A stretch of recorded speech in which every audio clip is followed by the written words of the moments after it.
Hello दोस्तों, स्वागत है आप सभी का आपके अपने YouTube channel GS number one पे। आज के इस सीरीज में हम लेकर आए हैं मध्यकालीन भारत का इतिहास, जिसमें हम शुरू करने वाले हैं खिलजी वंश को। तो वीडियो शुरू करने से पहले यदि आपने चैनल को सब्सक्राइब नहीं किया है तो चैनल को सब्सक्राइब कर लें। वीडियो को लाइक शेयर एंड कमेंट जरूर करें, जिससे बाकी सभी दोस्तों को इसका लाभ मिल सके। इसके साथ ही एनसीईआरटी सार संग्रह, modern history, geography, biology and polity, इन सब का सीरीज़ चल रहा है। आप उन सारे वीडियो को ज़रूर देखें। और साथ में बिहार स्पेशल का भी सीरीज़ चल रहा है, और उस साथ में एडुटेरिया करंट अफेयर्स का सेट प्रैक्टिस का भी सीरीज़ चल रहा है। इन सारी वीडियो का लिंक डिस्क्रिप्शन में डाल दिया जाएगा, आप वहां से आसानी से देख सकते हैं। तो आइए शुरू करते हैं आज का अपना प्यारा सा सेशन। गुलाम वंश के पश्चात वर्ष 1290 में खिलजी वंश की स्थापना किसके द्वारा की गई थी? तो गुलाम वंश के बाद 1290 ईस्वी में खिलजी वंश की स्थापना जलालुद्दीन फिरोज शाह खिलजी के द्वारा किया गया था। अगला है, रक्त और लौ की नीति को त्याग कर शासन के उदारनीति का अनुसरण करने वाला दिल्ली का प्रथम सुल्तान कौन था? तो ऐसा प्रथम सुल्तान जलालुद्दीन फिरोज शाह खिलजी था। वर्ष 1296 में कड़ा में जलालुद्दीन की हत्या किसने की थी?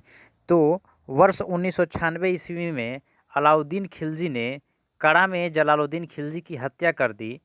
अगला है, अलाउद्दीन खिलजी के बचपन का नाम क्या था? तो अलाउद्दीन खिलजी का बचपन का नाम अली गुरसप था। अगला है, जलालुद्दीन के हत्या के पश्चात अलाउद्दीन खिलजी ने अपना राज्याभिषेक कहाँ करवाया था? तो जलालुद्दीन की हत्या करने के पश्चात अलाउद्दीन अपना राज्याभिषेक बलबन के लाल महल में करवाया था। बलबन के लाल महल में करवाया था। अलाउद्दीन एक साम्राज्यवादी शासक था। वह विश्व विजय प्राप्त करने के साथ साथ एक नए धर्म की स्थापना करना चाहता था। तो अलाउद्दीन खिलजी के संबंध में यह बिंदु याद रखेंगे। अगला है, राज्याभिषेक के पश्चात सिकंदर सानी या द्वितीय सिकंदर की उपाधि धारण किसने की थी? तो अलाउद्दीन खिलजी ने अपना राज्याभिषेक कराने के पश्चात सिकंदर सानी की उपाधि धारण की या द्वितीय सिकंदर की उपाधि धारण की। अगला है, सुल्तान बनने के पश्चात अलाउद्दीन ने प्रथम आक्रमण किस शासक पर किया था? तो सुल्तान बनने के उपरांत अलाउद्दीन ने प्रथम आक्रमण रायकर्ण के ऊपर किया था, जो कि गुजरात का एक शासक था। आगे देखते हैं, अलाउद्दीन का सेनापति मलिक काफूर गुजरात विजय के दौरान नुसरत खां द्वारा 1000 दिनार में खरीदा गया था, इसलिए इसे 1000 दिनारी भी कहा जाता है। तो प्रश्न पूछा जा सकता है कि मलिक काफूर को किस विजय के दौरान खरीदा गया था? तो गुजरात विजय के दौरान खरीदा गया था। 1000 दिनार में खरीदा गया था, इसलिए इसको 1000 दिनारी भी कहा जाता है। अगला है, वर्ष 1303 में अलाउद्दीन के द्वारा चित्तौड़गढ़ पर आक्रमण के समय वहां का शासक कौन था? तो अलाउद्दीन खिलजी ने 1303 ईस्वी में जब चित्तौड़गढ़ पर आक्रमण किया था, तो उस समय वहां के राजा रतन सिंह थे। अगला है, विंध्याचल पर्वत श्रेणी को पार कर दक्षिण भारत पर आक्रमण करने वाला दिल्ली सल्तनत का प्रथम सुल्तान कौन था? तो दक्षिण भारत पर आक्रमण करने वाला दिल्ली सल्तनत का प्रथम सुल्तान अलाउद्दीन खिलजी ही था।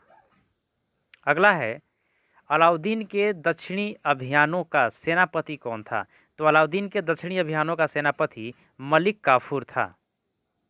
अगला है, तेलंगाना जो कि वारंगल के शासक प्रताप रुद्र देव द्वितीय ने मलिक काफूर को विश्व प्रसिद्ध कोहिनूर हीरा भेंट किया था, जिसे मलिक काफूर ने अलाउद्दीन खिलजी को भेंट दिया था। तो यह प्रश्न पूछा जा सकता है कि मलिक काफूर को कोहिनूर हीरा किसने भेंट किया था? तो प्रताप रुद्र देव द्वितीय ने भेंट किया था, जो कि तेलंगाना का शासक था। आगे देखते हैं, अलाउद्दीन खिलजी के द्वारा दक्षिण भारत में कुछ अभियान किए गए थे, जो काफ़ी महत्वपूर्ण है। आइए उसको एक एक करके देखते हैं। सबसे पहले देवगिरी। देवगिरी का अभियान 1307 ईस्वी में अलाउद्दीन खिलजी के द्वारा किया गया था और यह अभियान का नेतृत्व मलिक काफूर को सौंपा गया था और उस समय वहाँ का शासक था, देवगिरी का शासक रामचंद्र देव था। तो इसको स्पष्ट शब्दों में समझते हैं कि अलाउद्दीन खिलजी ने मलिक काफूर के नेतृत्व में 1307 ईस्वी में देवगिरी पर आक्रमण किया था, देवगिरी का अभियान किया था और उस समय वहाँ का शासक रामचंद्र देव था। दूसरा है, मलिक काफूर के नेतृत्व में ही 1309 ईस्वी में 2 साल बाद वारंगल का अभियान किया गया था और वहाँ का जो शासक थे वो प्रताप रुद्रदेव द्वितीय थे और इन्होंने ही मलिक काफूर को कोहिनूर हीरा भेंट में दिया था। अगला है 1310 ईस्वी में मलिक काफूर के नेतृत्व में ही द्वार समुद्र का अभियान किया गया था और उस समय वहाँ के शासक वीर बल्लाल तृतीय थे। अगला है 1311 ईस्वी में मलिक काफूर के नेतृत्व में ही पांड्य राज्य का अभियान किया गया था और वहाँ के शासक उस समय वीर पांड्य थे। अगला है, मलिक काफूर द्वारा सर्वप्रथम किस दक्षिण भारतीय राज्य पर आक्रमण किया गया था? तो मलिक काफूर द्वारा सर्वप्रथम देवगिरी जो दक्षिण भारतीय राज्य है उस पर आक्रमण किया गया था। अगला है, दिल्ली सल्तनत का वह कौन सुल्तान था जिसने नगद वेतन के लिए अस्थाई सेना का गठन किया था? तो वह अलाउद्दीन खिलजी था जिसने अस्थाई सेना रखी तथा उन्हें नगद वेतन देने का प्रावधान नगद वेतन देना शुरू किया। अगला है, अलाउद्दीन द्वारा सेना में भ्रष्टाचार रोकने के लिए कौन सी योजना अपनाई गई थी? तो अलाउद्दीन द्वारा सेना में भ्रष्टाचार को रोकने के लिए घोड़ों को दागने की प्रथा या हुलिया प्रथा की शुरुआत की थी। अगला है, चराई कर तथा गृह कर लगाने वाला प्रथम सुल्तान कौन था? तो चराई कर तथा गृह कर लगाने वाला प्रथम सुल्तान अलाउद्दीन खिलजी था। अगला है, सर्वाधिक मंगोल आक्रमण किसके शासनकाल में हुए थे? तो सर्वाधिक मोल आक्रमण दिल्ली सल्तनत में अलाउद्दीन खिलजी के समय में हुआ था। अगला है, दिल्ली सल्तनत का वह प्रथम सुल्तान कौन था जिसने स्वयं को मुबारक शाह खिलजी था? यह मुबारक शाह खिलजी था। अगला है, घोड़े के नाल के आकार की मेहराब का प्रयोग सर्वप्रथम कहाँ किया गया है? तो अलाई दरवाज़ा में किया गया है जो कि दिल्ली में स्थित है और इसका निर्माण अलाउद्दीन खिलजी ने करवाया था। अलाई दरवाज़ा में घोड़े के नाल के आकार का मेहराब का प्रयोग किया गया है। अगला है, अलाउद्दीन के द्वारा सैनिकों को सस्ते मूल्य पर वस्तुओं को प्रदान करने के लिए बाजार नियंत्रण की नीति अपनाई गई। तो अलाउद्दीन खिलजी ने बाजार नियंत्रण की नीति क्यों अपनाई? क्योंकि वह चाहता था कि सैनिकों को सस्ते मूल्यों पर वस्तुओं को उपलब्ध कराया जा सके। अलाउद्दीन के बाजार नियंत्रण के कुछ अधिकारी थे और कुछ विभाग था, उस विभाग के कुछ अधिकारी थे। तो आइए देखते हैं कि किस विभाग के कौन से अधिकारी होते थे। तो पहला विभाग देखते हैं जिसका नाम है बरीद ए मंडी और इसका अधिकारी जो होता था वह बाजार का निरीक्षक करता था। अगला है सहना ए मंडी, यह बाजार का अधीक्षक होता था। तीसरा है दीवान ए रियासत, यह बाजार का नियंत्रक होता था। और चौथा है मनहयान, यह जो होता था वह गुप्तचर होता था। आगे देखते हैं, पद्मावत मोहम्मद जैसी के अनुसार अलाउद्दीन ने रानी पद्मनी की सुंदरता से प्रभावित होकर चित्तौड़गढ़ पर आक्रमण किया था। हमारा अगला टॉपिक है तुगलक वंश 1320 से 1414 ईस्वी। आइए इसको देखते हैं। 1320 ईस्वी में तुगलक वंश की स्थापना किसके द्वारा की गई थी? तो वर्ष 1320 ईस्वी में तुगलक वंश की स्थापना गयासुद्दीन मुहम्मद तुगलक के द्वारा की गई थी। यानी गाजी मलिक इसका नाम था, के द्वारा की गई थी। अगला है, सल्तनत काल में नहरों का निर्माण तथा डाक व्यवस्था का आरंभ करने वाला प्रथम सुल्तान कौन था? तो नहरों का निर्माण तथा डाक व्यवस्था प्रारंभ करने वाला प्रथम सुल्तान गयासुद्दीन तुगलक था। किस सूफी संत के साथ गयासुद्दीन तुगलक के संबंध अच्छे नहीं थे? तो निजामुद्दीन औलिया जो एक सूफी संत थे, इसके साथ गयासुद्दीन तुगलक के संबंध अच्छे नहीं थे। बंगाल अभियान से लौटते समय गयासुद्दीन तुगलक ने आदेश दिया था कि उसके दिल्ली पहुंचने से पहले ही औलिया दिल्ली छोड़ दे। इसी संदर्भ में निजामुद्दीन औलिया ने सुल्तान के विषय में कहा था कि दिल्ली अभी दूर है, हुनूज दिल्ली दूरस्त। तो दिल्ली अभी दूर है, यह किसने कहा था? तो यह निजामुद्दीन औलिया ने कहा था। तो और यह किस सुल्तान के लिए कहा था? तो यह गयासुद्दीन तुगलक के लिए कहा था। इसको याद रखेंगे। अगला है, दिल्ली सल्तनत का सर्वाधिक विद्वान सुल्तान कौन था? तो दिल्ली सल्तनत का सर्वाधिक विद्वान सुल्तान मोहम्मद बिन तुगलक था। इसको शॉर्ट फॉर्म में MBT के नाम से भी जानते हैं। मोहम्मद बिन तुगलक के प्रमुख कार्य। मोहम्मद बिन तुगलक ने अपने शासन के काल के दौरान कुछ प्रमुख कार्य किए थे, कुछ प्रमुख योजनाएं चलाई थी। आइए उसको एक एक करके देखते हैं। पहला है राजधानी परिवर्तन। मोहम्मद बिन तुगलक ने 1326-27 ईस्वी में अपनी राजधानी को दिल्ली से हटाकर देवगिरी, जिसका नाम दौलताबाद रखा था, वहां अपनी राजधानी बनाया था। यह योजना असफल रही और 1335 ईस्वी में पुनः दिल्ली को अपना राजधानी बनाया। अगला है दोआब में कर की वृद्धि। उसने 1327-28 ईस्वी में दोआब में कर बढ़ा दिया था, लेकिन उस समय अकाल पड़ने के कारण जनता कर नहीं दे सकी और यह योजना भी असफल रही। अगला है सांकेतिक मुद्रा का प्रचलन। मोहम्मद बिन तुगलक ने 1330 ईस्वी में एक सांकेतिक मुद्रा का प्रचलन किया, जिसमें उस समय चांदी की कमी का सामना करने के लिए सांकेतिक मुद्रा का प्रचलन किया गया था, किंतु नियंत्रण में अभाव के कारण यह भी योजना असफल रहा। अगला है खुरासान का अभियान। यह 1336 से 37 ईस्वी में हुआ था। खुरासान पर विजय प्राप्त के लिए तुगलक ने 3,70,000 सैनिकों का गठन करके उन्हें 1 वर्ष का अग्रिम वेतन प्रदान किया था। यह भी असफल रहा। कराची अभियान, यह 1337-38 ईस्वी में हुआ था। तुगलक ने खुसरो मलिक के नेतृत्व में 1 लाख सैनिकों को भेजा, किंतु मौसमी दशा खराब होने के कारण यह योजना भी असफल रही। अगला है कृषि के विकास हेतु अमीर ए कोही नामक एक नया विभाग किस सुल्तान द्वारा प्रारंभ किया गया था? तो अमीर कोही नामक नया विभाग का शुभारंभ मोहम्मद बिन तुगलक के द्वारा किया गया था। भारत में सर्वप्रथम सांकेतिक मुद्रा का प्रचलन किसके शासन में काल में हुआ था? तो भारत में सर्वप्रथम सांकेतिक मुद्रा का प्रचलन मोहम्मद बिन तुगलक के शासन काल में हुआ था।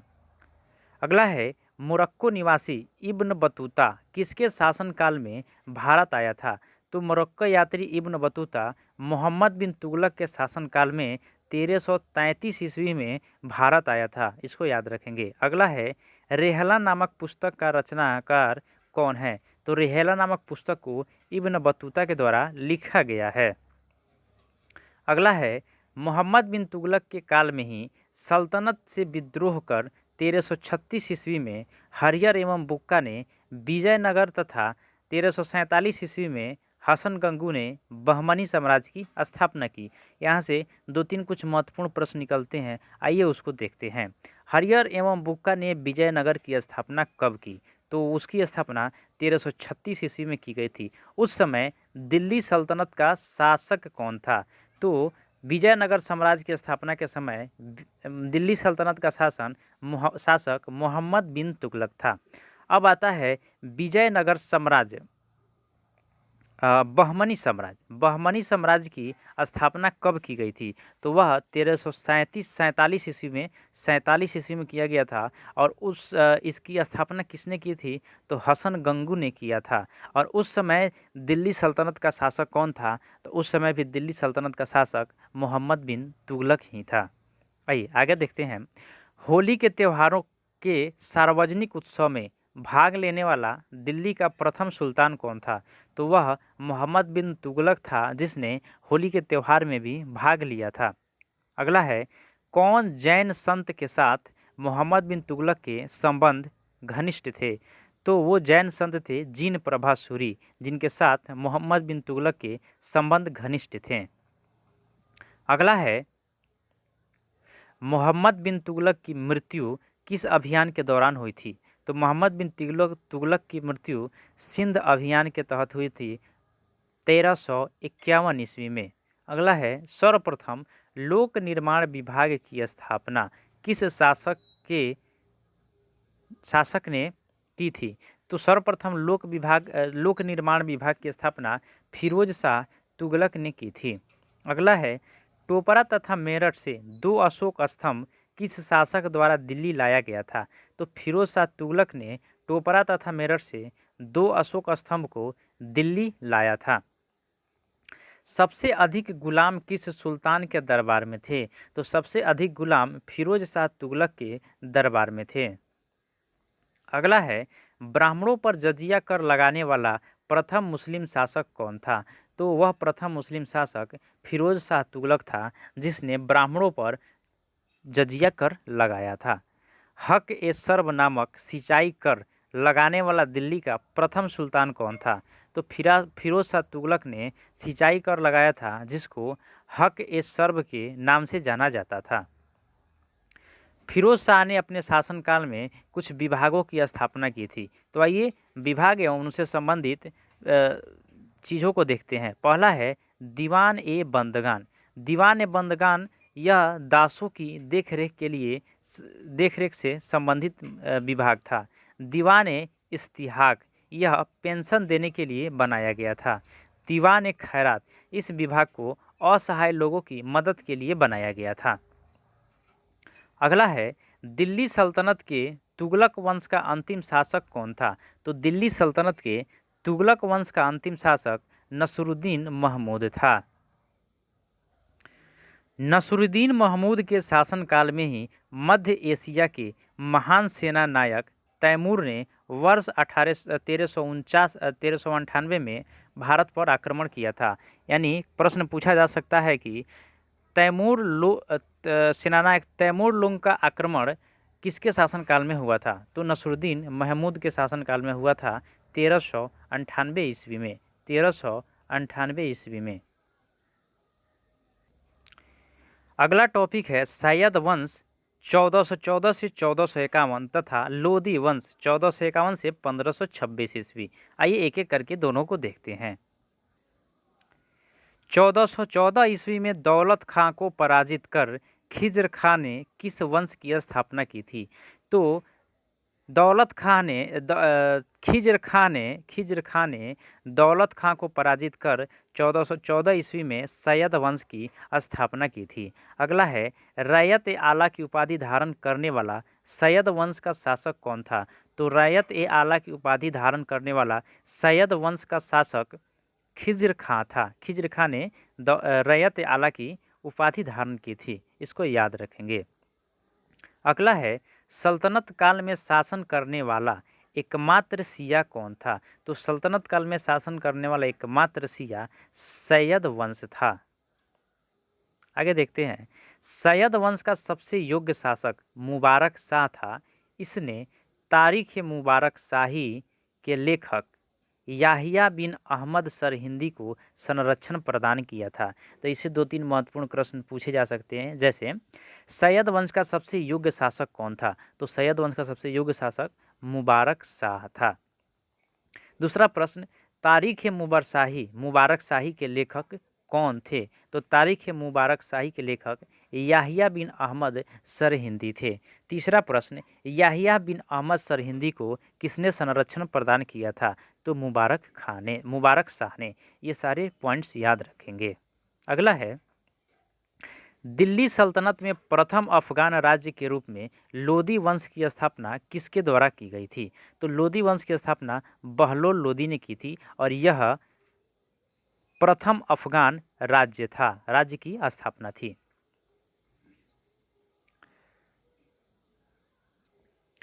लोदी वंश के प्रमुख शासक, लोदी वंश के मुख्य रूप से 3 शासक हुए थे। आइए देखते हैं। पहला बहलोल लोदी, जिसका शासनकाल 1451 से 1489 ईस्वी तक था। दूसरा सिकंदर लोदी 1489 से 1517 ईस्वी तक। और तीसरा इब्राहिम लोदी 1517 से 1526 ईस्वी तक। और 1526 ईस्वी में पानीपत के युद्ध के बाद दिल्ली सल्तनत की समाप्ति होती है और मुगल साम्राज्य स्थापित होता है। दिल्ली सल्तनत के सुल्तानों में किसने सर्वाधिक समय तक शासन किया था? तो दिल्ली सल्तनत के सुल्तानों में बहलोल लोदी ने सबसे अधिक 38 वर्षों तक शासन किया था। अगला है, किस सुल्तान के बारे में अब्दुल्ला ने अपने पुस्तक तारीख़ दाऊदी में लिखा है कि जब वो अपने सरदारों के साथ मिलता था तो वह कभी सिंहासन पर नहीं बैठता था? तो बहलोल लोदी के विषय में यह बात कही गई है। अगला है, किस सुल्तान ने आगरा नगर की स्थापना कर उसे अपनी राजधानी बनाई? तो सिकंदर लोदी ने आगरा नगर की स्थापना कर उसे अपनी राजधानी बनाई थी और इसकी स्थापना 1504 ईस्वी में की गई थी, याद रखेंगे। अगला है, सिकंदर लोदी ने भूमि की माप के लिए किस पैमाने का प्रयोग प्रारंभ किया था? तो सिकंदर लोदी ने भूमि के पैमाने के लिए, भूमि के माप के लिए सिकंदर गज ए सिकंदरी, सॉरी माफ़ कीजिएगा, गज ए सिकंदरी पैमाने का प्रयोग प्रारंभ किया था। अगला है, सुल्तान की उपाधि धारण करने वाला लोदी वंश का प्रथम शासक कौन था? तो सुल्तान की उपाधि धारण करने वाला लोदी वंश का प्रथम शासक सिकंदर लोदी था, याद रखेंगे। अगला है, सिकंदर लोदी ने मुसलमानों में प्रचलित अनेक कुप्रथाओं जैसे मुहर्रम पर तजिया निकालना, महिलाओं को पीरों की मज़ारों पर जाना या उनकी याद में जुलूस निकालने पर प्रतिबंध लगा दिया था। इन सारी चीज़ों पर प्रतिबंध किसने लगाया था? तो सिकंदर लोदी ने लगाया था, याद रखेंगे। अगला है, सल्तनतकालीन वंश। सल्तनतकालीन कुछ वंश हैं और उसके संस्थापक है और उसका शासनकाल है। तो आइए देखते हैं। सबसे पहले मामलुक वंश, इसका शासनकाल 1206 से 1290 ईस्वी तक रहा था और कुल 84 वर्ष इन्होंने शासन किया था और इसके संस्थापक थे कुतुबुद्दीन ऐबक। अगला है खिलजी वंश, 1290 से लेकर 1320 ईस्वी तक। यह कुल 30 वर्षों तक शासन किए और इसके संस्थापक थे जलालुद्दीन खिलजी। अगला है तुगलक वंश, इसका शासनकाल 1320 से लेकर 1414 ईस्वी तक रहा और ये कुल 94 वर्ष शासन किए और इसके संस्थापक थे गियासुद्दीन तुगलक। अगला है सैयद वंश, सैयद वंश का शासनकाल 1414 से 1450 ईस्वी तक रहा और इन्होंने कुल 37 वर्ष शासन किए और इसके संस्थापक थे खिज्र खां। अगला है लोदी वंश, लोदी वंश का शासनकाल 1451 से 1526 ईस्वी तक रहा और इन्होंने ये वंश कुल 76 वर्ष शासन किया और इसके संस्थापक थे बहलोल लोदी। अब इससे दो महत्वपूर्ण प्रश्न बनते हैं। पहला महत्वपूर्ण प्रश्न ये कि दिल्ली सल्तनत का कौन सा वंश सर्वाधिक समय तक शासन किया था? तो वह वंश था तुगलक वंश, जिसने 94 वर्षों तक शासन किया था। दूसरा प्रश्न ये कि दिल्ली सल्तनत के सभी सुल्तानों में कौन सा ऐसा सुल्तान था जो सर्वाधिक समय तक शासन किया था? तो वह सुल्तान था बहलोल लोदी, जिसने कुल 38 वर्षों तक शासन किया था।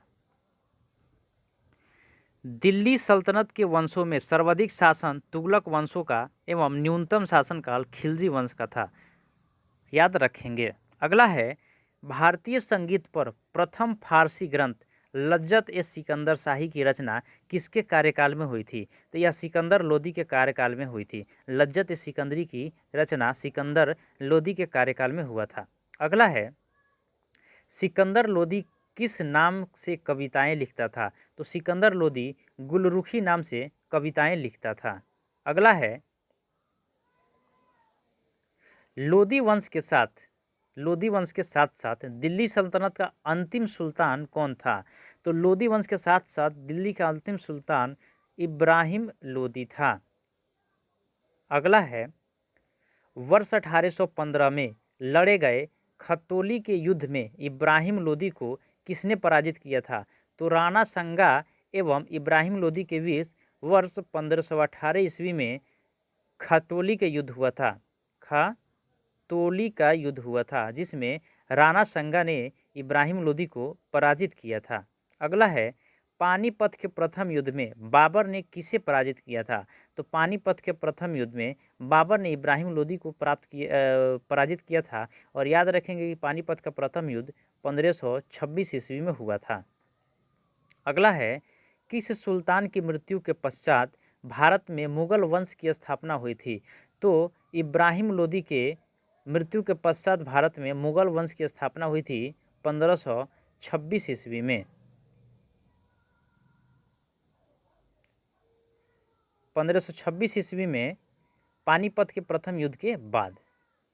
अगला है, इब्राहिम लोदी दिल्ली सल्तनत का एकमात्र सुल्तान था जो रणभूमि में वीरगति को प्राप्त हुआ था। तो प्रश्न पूछा जा सकता है कि दिल्ली सल्तनत का एकमात्र ऐसा सुल्तान जो रणभूमि में यानी युद्ध भूमि में वीरगति को प्राप्त हुआ था तो वह था इब्राहिम लोदी। याद रखेंगे। अगला है, भारत में पोलो खेलने का प्रचलन किस शासक ने किया? तो तुर्कों ने पोलो खेलने का प्रचलन किया था। अगला है, सल्तनत काल में दफ्तर बंदान किसे कहा जाता था? तो सल्तनत काल में दस्तार बंदान, माफ़ कीजिएगा, दफ्तर बंदान नहीं, दस्तार बंदान, तो उलेमाओं को दस्तार बंदान कहा जाता था। अगला है, किस भारतीय में संगीत यंत्र तबला एवं सितार का प्रचलन किया था? तो अमीर खुसरो ने तबला एवं सितार का प्रचलन किया था। अगला है, हिंदी खड़ी बोली का जनक किसे माना जाता है? तो हिंदी खड़ी बोली का जनक अमीर खुसरो को माना जाता है। आगे देखते हैं, फिरोज शाह तुगलक ने लगभग 300 नगरों की स्थापना की जिसमें फतेहाबाद, हिसार, जौनपुर, फिरोजाबाद शामिल है। आज का यह सेशन यहीं पे समाप्त होता है। मध्यकालीन भारत को हम अगले एपिसोड में कंटिन्यू करेंगे। आई होप कि आपको यह वीडियो अच्छा लगा होगा। आप इसे शेयर करना न भूलें। Thank you.